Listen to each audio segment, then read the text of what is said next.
groupe de mercenaires millénaires qui agit en undercover dans des missions périlleuses, menés par la redoutable Andy, vont voir leur identité révélée. Au même moment, un membre immortel inattendu va être découvert. Le pitch de ouf.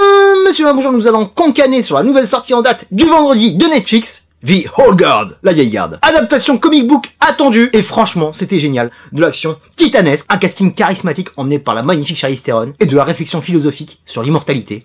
Franchement, c'était hyper complet le délire. Mais non, mon pote, c'est de la boutade parce que ce film est vraiment médiocre, faiblard. Ça se veut être un gros film blockbuster de l'été. Et en fait, c'est juste un petit téléfilm qui passe comme ça et qui est tout à fait oubliable. Parce qu'on peut pas dire que c'est un navet-navet, mais on peut pas dire que c'est un grand film. On peut même pas dire que c'est un film moyen. C'est un film à l'encéphalogramme tout à fait plat. Il se passe pas grand chose. Il y a quelques petites choses à sauver ici et là. Mais sur 2h10, mon pote, c'était un calvaire. Commençons par ce qui a été... Et encore, je suis gentil. Les scènes d'action sont vraiment sympas, même si elles sont vraiment trop courtes. Parce que la réalisatrice, elle a du mal à gérer peut-être de grosses scènes d'action, donc ça dure 1 ou 2 minutes. Charlize Theron, c'est une actrice charismatique. Dès qu'elle ouvre la bouche, tu es prise par Charlize Theron. Charlize Theron, c'est une meuf qui a réussi sa carrière. Dans tous les films qu'elle fait, ça m'intéresse. C'est une sorte de Angelina Jolie qui a réussi à vaincre là où l'autre a échoué. Parce que c'est vrai que la carrière d'Angie, il n'y a pas grand chose en fait. Et c'est aussi une Keanu Reeves, parce que c'est une meuf qui s'implique totalement dans l'action. Elle est en kiff. Elle a été en kiff sur Atomic Blonde. Elle est aussi très à l'aise ici, dès qu'elle doit distribuer du bon pif, mais sur le reste, mon pote, on dirait qu'elle a la gastro, la peau. Elle est triste tout le long du film, elle traîne son vague à l'âme, et tu sais pas ce qu'elle veut, tu connais pas le but de cette nana, tu vois. Est-ce qu'elle veut crever? Est-ce que tu veux aller à fond dans ton rôle pour sauver l'humanité?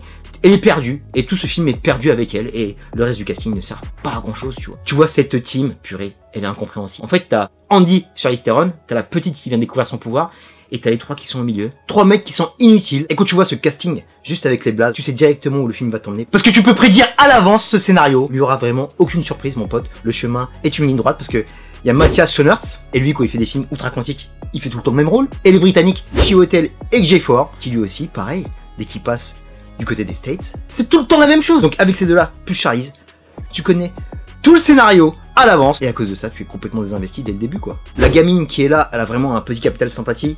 Elle ramène un petit peu de couleur à la team qui était vraiment bien terne. Ça, c'était vraiment sur la première partie, mais après, pareil, elle aussi, elle sombre avec le navire. Et c'est un film qui est bourré de clichés. Cette nana, bien sûr, elle peut pas arriver en tant qu'immortelle lambda. Faut qu'elle soit guerrière. Donc elle fait partie de la marine américaine, et la marine américaine, elle est en Afghanistan.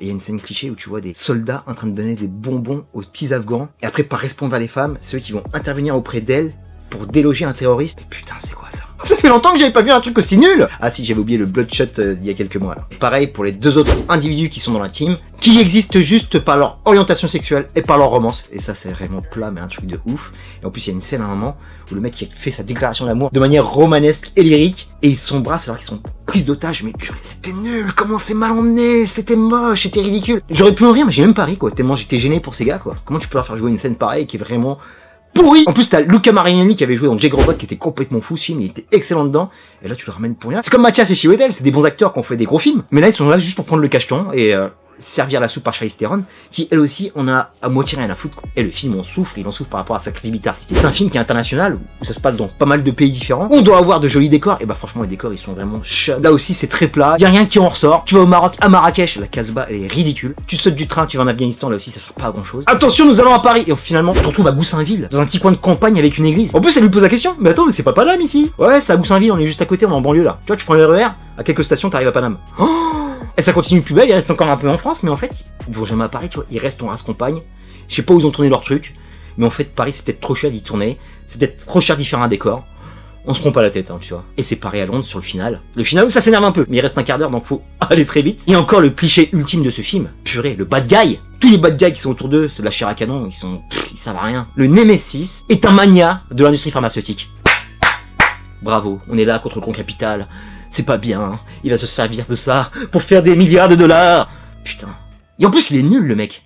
Mais vraiment, il était ridicule. Et toute sa team de mercenaires était aussi ridicule. T'arrives même pas à les identifier, tu sais même pas quel niveau ils ont au niveau du fight, parce qu'ils se font vraiment déchirer à chaque fois. C'était franchement lamentable, quoi. Et en plus, il chorégraphie, hein, façon John Wick, ça se tape. C'est un peu aussi une ode au féminisme qui est mal emmenée, parce que les 2 seules personnes qui comptent dans cette histoire, c'est l'ancienne Andy et sa nouvelle qui vient d'arriver. Elles ont un peu du jeu, elles font pas de la merde. Et ça c'est très bien, et c'est bien qu'on ait des femmes badass, qui claquent. Je suis d'accord, y a pas de problème. Mais il faut un équilibre avec ça, tu vois. Et quand tu ramènes les autres mecs derrière, ils sont soit teubés, soit c'est des traits de leur race, ils servent à que dalle, quoi. Ils sont totalement futiles, et complètement accessoires, parce qu'en fait ces acteurs-là, tu peux les remplacer par d'autres acteurs. Ce sera la même, quoi, tu vois. Tu peux mettre n'importe qui dedans. C'est pareil. Et c'est pour ça en fait que tu aurais dû faire un film complètement pour les meufs, avec ces 2 actrices-là, ça aurait suffi largement. Un qui avait les ceux de Charlize avec son élève, son héritière.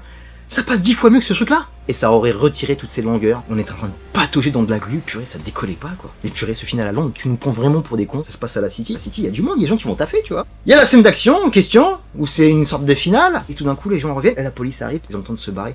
J'ai jamais vu un truc aussi teubé, mais depuis des années, quoi.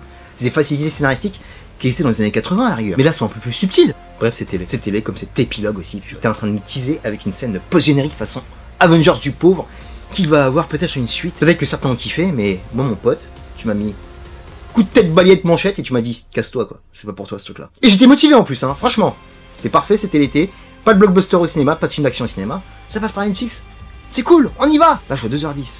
Je vois cette histoire. On parle d'Immortel, bordel. Toute la franchise Highlander, c'est 10 fois mieux. Même un épisode sur les bords de la scène avec Duncan MacLeod, c'était mieux que cette chose. En plus, je m'attendais à avoir du flashback, je m'attendais à avoir de l'historique, du background sur ces personnages, et même les scènes de flashback, comment elles sont expédiées. Alors qu'il y avait quelque chose d'intelligible. Voir son entourage qui est en train de crever et toi en train de vieillir, c'est tout à fait logique. On l'a vu dans Highlander que j'ai cité. Mais là, tu l'utilises même pas, quoi. Tu utilises rien. Le background, il est sur un mur, avec des vieilles photos de merde qui sont mal montées. Qu'est-ce que c'est cheap? C'est affreux, quoi. Autre chose aussi qui te sort du film, la bande-son, bordel. C'est des immortels qui ont des siècles derrière eux.